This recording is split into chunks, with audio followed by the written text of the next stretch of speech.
नमस्कार दोस्तों, इस वीडियो में हम बात करने वाले हैं IRFC के बारे में, Indian railway finance corporation limited के बारे में। प्राइस 134 पे ट्रेड कर रहा है। मार्केट में 10% का अप मूव मिला था फ्राइडे को एंड उसका रीज़न जो है, मल्टीपल रीज़न है। एक तो थोड़ा-सा न्यू ईयर का है। न्यू ईयर का कैसे लिंक्ड है, क्योंकि ये प्री बजट थोड़ा-सा उसका, क्योंकि अच्छा खासा एक चंक मिलता है बजट का रेलवे को, उसका है थोड़ा-सा। दूसरा जो है, एक फेयर रिवीजन होने वाला है, जो उसके फेयर है रेलवेज़ के जो किराया है, उसका रिवीजन होने वाला है। अगर होता है तो उसके साथ-साथ रेवेन्यू स्पाइक अप करने की उम्मीद है, तो वो है। दूसरा, इसके जो थोड़ी-सी चीज़ें थी चार्ट एंड टेक्निकल, उसको थोड़ा-सा आगे समझेंगे तो वो सारी चीज़ें हैं। मतलब एक चीज़ नहीं है, मल्टीपल कुछ चीज़ें हैं जो इसको इफ़ेक्ट करने वाली हैं। तो थोड़ा-सा हमें कॉन्शियस होके भी चलना पड़ेगा, बट फिर भी हमें थोड़ा-सा देखना पड़ेगा।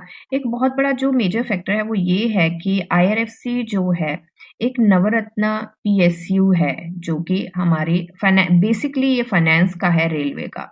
तो बहुत बार बता चुकी, जो पुराने व्यूअर्स हैं उनको पता होगा कि ये बेसिकली दादा स्टॉक है, कि दादाजी से पैसे माँगते हैं। जब भी रेलवे के कोई कुछ होता है तो यहाँ से पैसे आते हैं, जैसे अम आरवीएनएल है एंड एकॉन है और भी बाकी स्टॉक्स हैं।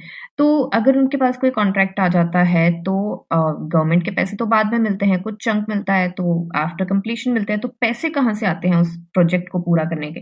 वो आते हैं इंडियन रेलवे फाइनेंस कॉर्पोरेशन से, ठीक है? तो ये हो गया।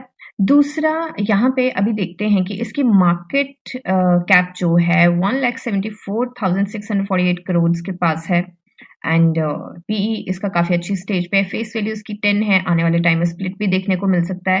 डिविडेंड यील्ड 1.20% है। पेग रेशियो जो है 11.60 है। तो पेग रेशियो क्या होती है? ग्रोथ एडजस्टेड पीई रेशियो को पेग रेशियो कहते हैं। तो अगर आपको किसी स्टॉक की पीई जाननी हो और आप थोड़े से डिलेमा में हो कि पीई ठीक है, नहीं है, तो पेग रेशियो ज़रूर देखें, क्योंकि वो ग्रोथ के साथ एडजस्ट होती है और वो आपको फेयर चीज़ दिखाएगी। अभी के लिए अगर हम चार्ट देखें तो 50 टू 100 डीएमए दोनों से ऊपर ट्रेड करा है एंड कुछ ही दिनों में ये ऊपर आया है। काफ़ी अच्छा वॉल्यूम, काफ़ी अच्छा स्पाइक अप देखने को मिला है। पी रेशियो की बात करें, मीडियन से छोटू सी ऊपर है 5 ईयर्स के टाइम स्पैन पे। 1 ईयर पे देखें तो मीडियन से बहुत ही ज़्यादा छोटू सा ऊपर है। Median is around 25 and PE 25.60 पे है। तो बहुत अच्छे पॉइंट पे है इस टाइम पे इसका पीई। तो अभी के लिए चलते हैं हम इसके चार्ट पे। चार्ट पे देखिए 2 दिनों में हमें काफ़ी अच्छा, 2-3 दिनों में बेसिकली वॉल्यूम काफ़ी अच्छा देखने को मिला है एंड यहाँ से यहाँ तक के काफ़ी स्ट्रॉन्ग मूव हमें देखने को मिले हैं।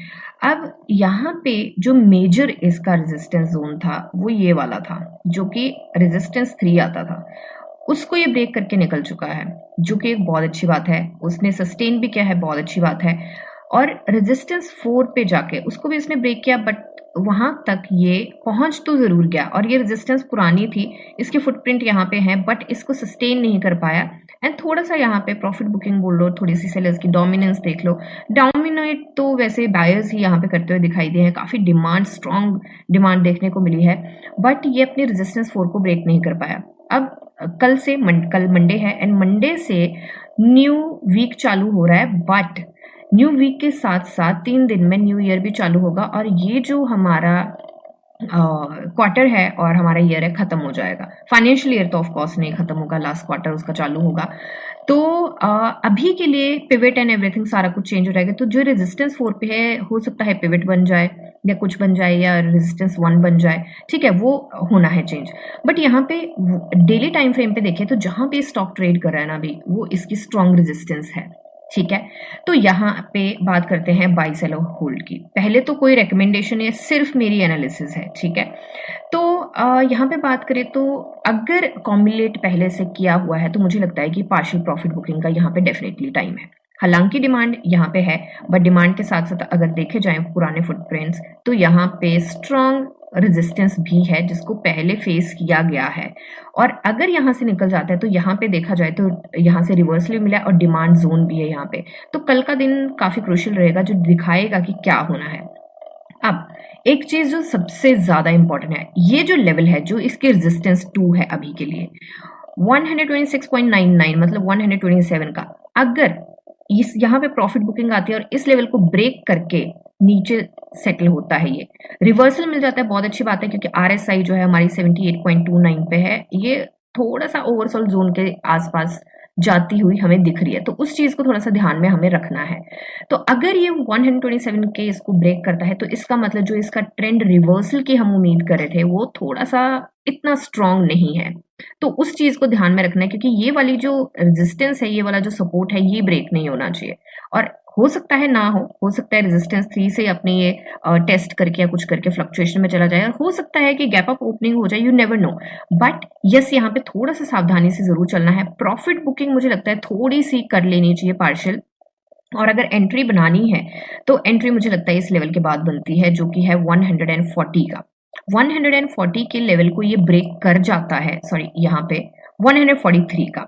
अगर इस लेवल को ये ब्रेक कर जाता है और अच्छे खासे वॉल्यूम के साथ, अच्छी चीज़ों के साथ, और ये कब होगा, एकदम से ओवरसोल्ड में चला गया तो एक अलग ही कहानी होगी।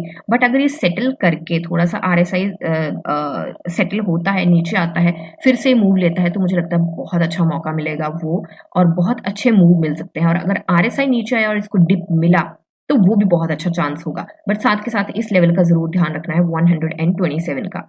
एक बार इसके वीक के चार्ट पे हम चलते हैं, क्या दिखा रहा है हमें। तो वीकली चार्ट पे देखें तो काफ़ी स्ट्रॉन्ग मारुगोज़ो कैंडल यहाँ पे बनी है, एंड मारुगोज़ो कैंडल अपने आप में एक बुलिश कैंडल होती है। आरएसआई इसका 58.82 पे है, और ये हिकअप ज़रूर लेगा यहाँ पे 60 के पास। तो उस चीज़ को थोड़ा-सा ध्यान में ज़रूर रखना है, एंड अगेन यहाँ पे स्ट्रॉन्ग रेजिस्टेंस तो हमें यहाँ पे दिख ही रही है इस एरिया में। तो अब कल का दिन बहुत क्रूशियल रहेगा। हो सकता है कि हमें टाइम ना मिले और लाइव मार्केट में एंट्री का चांसेस बने। अगर बनते हैं तो थोड़ा-सा अब उसके अकॉर्डिंग हमें एक्ट करना पड़ेगा। बट येस, बहुत ज़्यादा सँभल के चलने की ज़रूरत है। अभी सेंटिमेंट्स जो हैं इसके काफ़ी बुलिश हैं, एंड स्ट्रॉन्ग बाई का भी यहाँ पे आया है। बट साथ के साथ मुझे ये भी लगता है कि थोड़ा सँभल के ज़रूर चलना चाहिए। एंड अगर इसको ये ब्रेक कर देता है, ये जो है 143 का, 140 का, तो 160 के टारगेट हम यहाँ पे लेके चल सकते हैं। तो अगर आप आराम से इत्मीनान से बैठ सकते हैं और थोड़ा-सा लॉन्गर रन का रख सकते हैं, तो 20% के आस-पास के यहाँ पे चांसेस हैं मिलने के, और जो कि आई एम सो सॉरी, जो कि बहुत ज़्यादा लंबे टाइम पीरियड के नहीं है, थोड़े टाइम पीरियड के हैं, लाइक 2 मंथ्स के आस-पास के। फिर भी मैं लॉन्गर टाइम पीरियड लेके चल रही हूँ, बट अगर बैठ सकते हैं तो मुझे लगता है कि बहुत अच्छा यहाँ पे मूव मिल सकता है। ठीक है, तो सेटल होने की थोड़ी-सी उम्मीद है, उस चीज़ को ध्यान में रखिएगा। रेस्ट मिलते हैं नेक्स्ट वीडियो में, तब तक के लिए शुक्रिया एंड हैप्पी इन्वेस्ट।